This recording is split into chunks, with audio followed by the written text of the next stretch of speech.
Can we please just hurry up and get the draft here, Yeah. Sigmund? Like, Yeah. there's so many lies going on right now. Bill Belichick's going to be a draft analyst for Pat McAfee.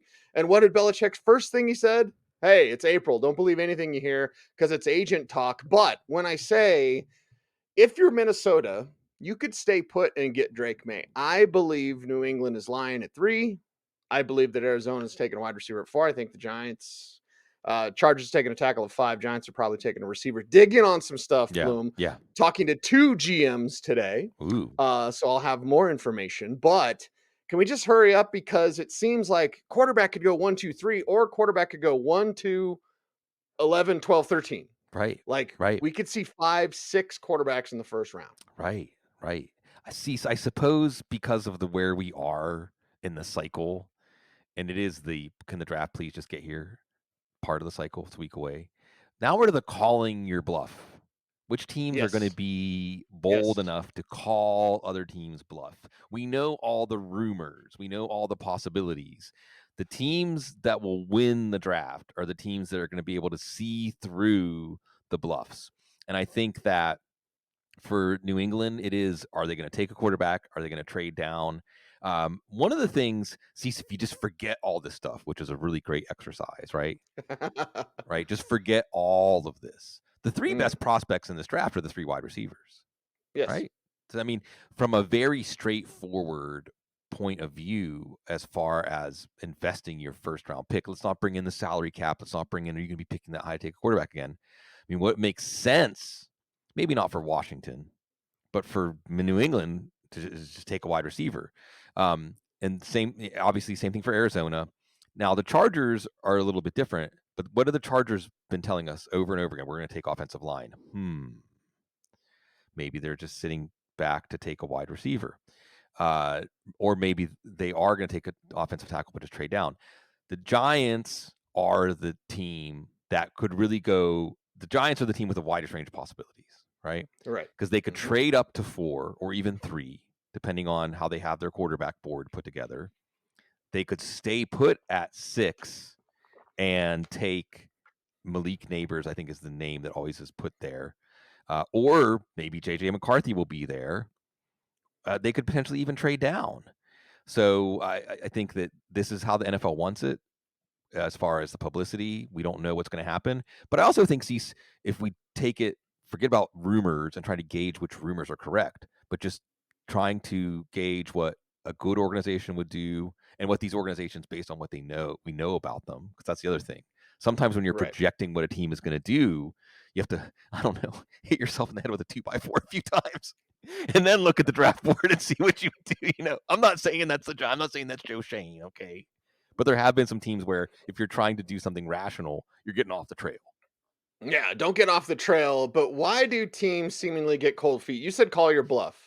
So I Mm-hmm. was looking at it from a different way, maybe the apophatic way, Bloom, where it's like we're gonna move up, we're gonna move up, and Yeah. then you get to the point where it's like, okay, are you going to? And teams are just like, Eh. it's so odd that Yeah. they play fast and loose with picks, and then when the draft gets here, it's like some will still play fast and Right. loose. Maybe the guy that I love in Philadelphia plays Mm-hmm. fast and loose with his picks, but like, and then other teams are just like they sit on their hands. Right. Like, oh god, I can see the Giants doing that. Like, we totally love him. We're totally gonna move up, and then just sit there and take a great wide receiver. Yeah. I think what it comes down to, again, the great variable that might be throwing off how people are projecting this draft is the 3 best prospects in this draft are the 3 wide receivers. So, for instance, if you're Arizona and yeah, Monty Austin-Fort is open for business, and Monty Austin-Fort, I think, is not afraid of trading down to trade them back up like he did for Paris Johnson last year. Right. But Right. what that means is, hey, I'm actually accurately valuing Marvin Harrison Jr. or Malik Neighbors or Roma Dunze, and you have to make it worth my while. And that's the thing. So, yes, some of these teams, the Chargers, are open for business, but if they're correctly valuing the player, look, Marvin Harrison Jr. in the Kenny Pickett quarterback draft, number 1 overall. Malik Neighbors, quite possibly number 1 overall. See, so I saw someone tossing around, so I'll throw you this one out of left field. One possibility that I would applaud, while we're live here and you're going to be doing 18 hours of radio in Denver or something like that. So we'll both be grinding on draft night because we love it, because all the energy crackles off the draft like a Tesla Right. oil. We just feed off of it. One possibility was put out there was Jacksonville trading up for Hmm. neighbors. Yeah. Yeah. Right. See, so we may even have a Marcus Davenport kind of situation where a team trades up.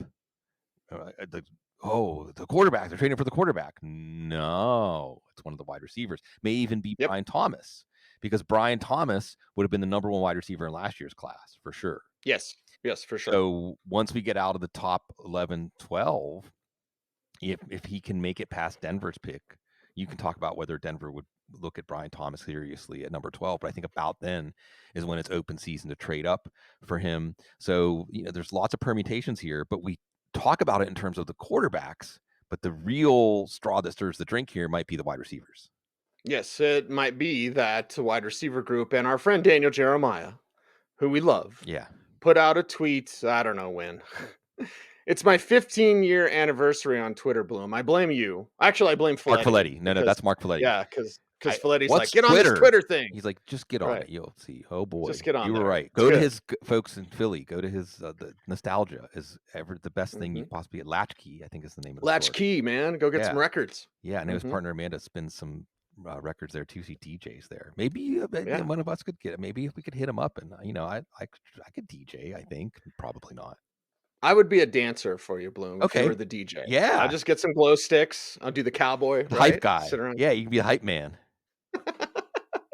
But I think it was Daniel Jeremiah on Twitter that said, "Hey, the time to get a young wide receiver is when you have an established quarterback, because you are relying on your well-paid quarterback to raise the level of Right. those young receivers." So Jacksonville, you want Trevor Lawrence to play up to his potential? Go get him, Malik Neighbors or whoever. Yeah. Go up, move up, Rome Odunze. Yeah. Let's make it happen. Hell, Troy Franklin, Right. like, Right. make it happen. Right. And that's how Jacksonville would have to do it. And the pressure point here is probably number 8. Because again, rational, and I'm willing to say Terry Fontenot is rational.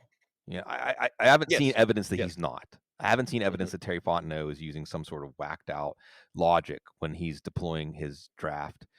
Now, of course, now he might. I'm not gonna say he's going to disagree with you, but yeah, again, with Drake London, Kyle Pitts, and Bijan Robinson, like they've got these cans of caviar, but the quarterback, they don't have the can opener. Well, they went out and got Kirk Cousins, and now they're looking defense. Almost certainly, if Atlanta uses their pick at number 8, it will be the first defensive player off the board. Now, how do they have their board stacked? We're going to talk defense. Dallas Turner from Alabama, Latu, I think is his name. Latu, Latu. Latu out of Yep. UCLA, and Yep. Jared Verse. Different flavors, right? Turner is the ultimately projectable guy as far as measurables. You have Latu, who just seems like the most vicious edge rusher, but also he had to Can't stay medically, healthy. yeah, he had to medically retire from football 2 years ago. Whoa, that's a little bit daunting. Now, Jalen Phillips also had a lot of medical stuff. That's why a lot of people bring Latu to Miami. Like, hey, they were fine with Phillips. Phillips turned out well. That Achilles tear last year was just brutal for them. And then Verse, who's the war horse. He's more in like Aiden Hutchinson mode. I mean, Hutchinson is a Right. better prospect, but just power, relentless. So if they have those 3 guys close, then it makes a lot of sense for them to trade down to the team that wants to get in front of Chicago to get probably Rome Odunze, maybe Malik Neighbors. Everybody has Joe Alt penciled in at number 7. So 8 is a pick to watch here. Terry Fontenot, also a very important GM next Thursday night. Yes, a very good GM there as well. We've got some wide receiver talk, not from the big 3, or what are there, like 6 first round graded wide receivers? I would say, Seriously. yeah, I and then mean, another like 6, 7? 10 in the second round. Or Exactly. Chris Prazo, I think, had 20 in his top 100, which I don't believe that's outlandish. Yeah, and it's one of those things that just doesn't happen. It dries up a little bit after that, although there's some day 3 guys, David White, Luke McCaffrey, Taj Washington, Yeah, Ryan I would Flournoy. promote. But let's talk about receivers that are already in the league, like Brandon Ayuk or Mhm. Cortland Sutton. Do either one wind up with the Pittsburgh Steelers? Yeah, this is an interesting thing because you've got Howie Roseman, and look, we can disagree about whether we would do what Howie does, but every year Howie has a plan and Howie executes that plan. It may end up being ill-informed, ill-advised plan when we watch it all play out. But this in this case, it was Devontae Smith going to his 5th-year option. No, we're going to sign him to an extension, Right. and we're going to take advantage of the market now. And look, the NFL is going to always reward getting players locked down earlier. Even Jalen Waddle, who's going to have his 5th-year option picked up by Miami, the price went up for Jalen Waddle just because they weren't the first one to sign him out of the class. So now there's Hmm. Brandon Ayuk, and Brandon Ayuk is going to want 25 million, and he's earned $25 million a year. Now, remember, this is a guy at first, I think that Kyle Shanahan had to get through to him in his Kyle Shanahan way, and it worked. It worked. There was some get on board with Yeah, Ayuk back in the day. I'm yeah, not going to say work ethic concerns, but like they need, okay, this is how we do things. exactly. And Ayuk had to do that. And he did. And he did. So I don't know if that maybe is part of the hesitation. What's the word here? I was listening to Adam Schefter again on Adam Levintan's on Establish the Run, and he was talking about how do teams know players are up for trade? Well, they just look at the salary cap situation. They look at the roster. They look at what contracts are expiring, and the Niners may say we never put him on the block, or Ayuk might say I never asked for a trade. But teams can see like, look, you're getting to that point. It's either time to get on with it or get off the pot with Ayuk. Because again, if you wait until next year to sign him to a long term deal, the price just went up. So if you really have clarity, like Howie did, we want this guy to be a part of our team for at least the next 3 years. Get it done now. Now it's going to cost more because you waited, but if you wait longer, it's going to cost even more. So, of course, Pittsburgh is looking at this as a possibility. And I think with Pittsburgh, we're looking at can they bring in a veteran, whether it's Ayuk or Cortland Sutton? And Sutton is, and Cecil, you can obviously speak more firsthand to this than I can, but Sutton's been on the block already. So we don't even Yeah. have to And he was question. mad last year when he found out he was on the block. And then he went out and scored 10 touchdowns with Russell Wilson throwing him the rock. So that one is maybe more attainable. But you always have to keep in mind with this wide receiver class. Let's put our last take together with this one. If you're trading a 2nd-round pick for Brandon Ayuk, and you like a Franklin, you like some of these 2nd-round guys, Keon Coleman, a lot of different flavors, a lot of different style wide receiver in the second round, Javon Baker, a lot of guys. Keon's a first rounder, in my Well, opinion, but sure. I mean, and that's I the thing. flippin' love him. Yeah, Love him. and so you might be looking at giving up a 2nd-round pick in this year's class, especially if you're the Pittsburgh Steelers, the hit rate they have at wide receiver. And the other fascinating thing, if we're going to go down the Steelers rabbit hole, the Steelers wide receiver rabbit hole here, Cease, is aren't the Steelers the right organization for someone like Jermaine Burton? Hmm. Aren't they the right organization for someone like A.D. Mitchell? Where you're Yep. saying, if you can get this guy straightened out, wow. I mean, we know Burton can play. With Burton, it's not even a question of his play. It's just a question of the off the field stuff and how he's gotten on the wrong side of his coaches. With Mitchell, you see the flashes that put him like physically on a Malik Neighbors kind of level at times. But you also, there's some interesting stuff about Mitchell and diabetes. And I know a lot of it's really funny, Cease. I know you're not much on the Twitter, but there's a lot of talk about Bob McGinn and his yearly piece of the unnamed scouts. Oh, yeah, it's terrible. Some of it is what's really funny, Cease, is it immediately starts off the conversation of, I don't want to get us in trouble when I say this, but some of the scouts, it's like nepotism. Some of the scouts are not there because they're football mind. No, they're not there because 'cause they're qualified. I No. know scouts that go to the magazines Right. for their takes Right. or listen to chuckleheads like us, Right, and I'm exactly. like, Right, right. "Okay." And they put out, and the interesting thing about Mitchell that was put out there is about, now this is 3 different scouts saying this. Mm, It was some of the issues he has is related to his type 1 diabetes. And I think there's Mark Andrews. I think there's 2 prominent players with type 1 diabetes. It's something that requires like a lot of and maintenance. Cutler had a type 1, if I remember correctly, Yeah, right? I think so. So it Mhm. requires a lot of maintenance. I mean, one of the scouts said you're Yes. gonna, and this is not unprecedented, right? So if a scout says you're gonna need have someone on your staff to just follow him around and make sure he's doing what he's supposed to do, there are teams that employ people to do that. And I think that, Cowboys did that with Des Bryant for other reasons. yeah, well, there was some talk. I forget who it was that was the the Trent Richardson trade happened because basically the guy that was assigned to keep Trent Richardson in line was saying it's not going to happen. So let's just trade him Hmm.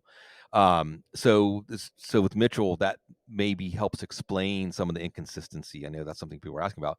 So for the Steelers, you might look at a player who's a first round talent who may fall to the second round because of inconsistency or because of questions. So again, choices, choices, choices. That's why we love the draft. That's why we love fantasy football. That's exactly why we love it all, because what choices are going to be made a week from now, Bloom? And it can't get here soon enough. But the rumors, the rumblings, Yeah. when people are put online and on point, then there's a freeze, Yeah. Yeah. element. Yeah. Oh, they really love it. They're going to move up. Like, I could see the Vikings staying put and getting Drake May. Yeah. Could Yeah. easily see that. I could see the Broncos staying at 12 and getting JJ McCarthy. I could Yeah. easily see that. I could also see Bo Nix in the first round. I don't know why people think that's outlandish. She's been a first rounder for 2 years. And then Michael Penix sneaks in. As Yeah. I've said multiple times, New England, who I think is lying about their interest in May and McCarthy to get Denver or Minnesota to move. New England has, put it out there. It was allowed to be out there, Bloom, Right. that they would move back in the end of the first for Michael Penix, Yeah. And who definitely can sling it. the Raiders are probably the competition for them. If the Raiders Yes. don't get Jayden Daniels, and is Jayden Daniels really the pick at number 2? Most of the stuff about the number 2 pick says uh, anybody who thinks they know with a capital K no is lying because Adam Peters hasn't said anything to anybody. Which is interesting to think about. But the point is, even that is in question, where it seemed like it wasn't I in think that's question. untrue. No, it's and all will be revealed a week from now. But I think Mhm. that when we look at all these different things, it's funny to project this stuff because again, you have the actual evaluations of the players, and then you have simulating where the organization is, where the decision makers in the organization are right now. So it's not just rational. It's not just put yourself in their shoes and what would I do? Because I think you can look at there's potentially multiple teams looking at Drake May. There's multiple teams looking at JJ McCarthy. I think there's multiple teams looking to trade back in for Penix. Bo Nix is the one guy that I mean, Denver, everyone's putting Bo Nix and Sean Payton together. I don't hear anybody else in like really hot and bothered for Bo Nix, which probably means, based on George Payton's track record, that he won't be able to hold his water and they'll just take him at number 12, even though he might have been there at their natural second round pick. But to go back to your point about why are people saying it's outlandish that Nix or Penix will be first round picks, I don't like this talk. He's a second rounder. Okay, well, you can say I have him graded as a second rounder, or if they're Sure. rationally evaluating him, he shouldn't go until the second round. But let's remember Yes. this: draft capital is often based on how much a player is valued by the team that liked him the most, not the average team, not the team that liked him the least, but the team that liked him the most. So you shouldn't be doing victory laps saying, if he falls out of the first round, saying, I knew he wasn't a first rounder. Because all that means is what you're really projecting is how much is the team that, and with quarterbacks, it's impossible to fully gauge this. But Denver might like Knicks, Sean Payton, twice as much as any other team. But because they haven't correctly gauged that no other team likes him as much as they do, they might vastly overpay for him. Mm-mm-mm. The Bloom 100's out, Bloom. Yeah, and How's it going? and tear it up. It's fun. I mean, it's just fun to more than anything. I just enjoy being part of this ritual. I mean, this is the 19th year I've done it. I think I started it officially. I think I did one on the old Yeller message board in 2005. So I guess this might be the 20th year. I've lost track of so many things, but I know I never lose track of how great it is to be part of this community. The golden age of draft information, the golden age of fantasy-based draft information, and it's just great to have us. Like Frank Zappa said, I'm not good enough to be in my own band. I don't think I'm good enough to be with the current group of people. Scott Barrett, I'm going to go on Scott Barrett show next week. It's one of my favorite people in our little sandbox. And he looked at the Bloom 100. He said, our rankings always tend to like line up. And I said, hey, at this point, that's more reassuring for me than it is for you, because he's about to put out like a 20,000 word opus on just the wide receivers. So it's just fun to be part of this game. It's fun to be part of this community, and that we take our work seriously, but we don't take ourselves seriously. And it's a good time to just learn about the prospects. and have the story enriched before we find out where they land. But know that more than anything, over the 20 years I've been doing this, I've learned that where they land's pretty damn important. And I'm probably going to tear up them rankings and resort it out by Tuesday. So if your rookie draft starts on Monday, maybe DM me and I'll weigh in for you, or send me an email, bloom@footballguys.com. But if it starts on Tuesday, you're good. I got you covered. Bloom's always got you covered, just like we do at footballguys.com. You want to be the best draft knowledge that you possibly can have? Matt Waldman's rookie scouting portfolio. Go get it. Check it out. We also have a free rookie draft guide at footballguys.com that you can check out as well. In addition to helping us out on YouTube by liking this video, commenting down below, and we'll jump more into the comments, Bloom. It's Yeah. something Yeah. that the algorithm really loves. Yes. Yes. And we love you. And Mhm. we love you promoting the show and helping us grow the YouTube channel. So like, comment, share, subscribe, hit the notification bell so that you never miss a vid. He is Sigmund Bloom. You follow him on Twitter at Sigmund Bloom. I'm at Cecil Lammey saying thanks for watching. Stay tuned, and would you please stay frosty.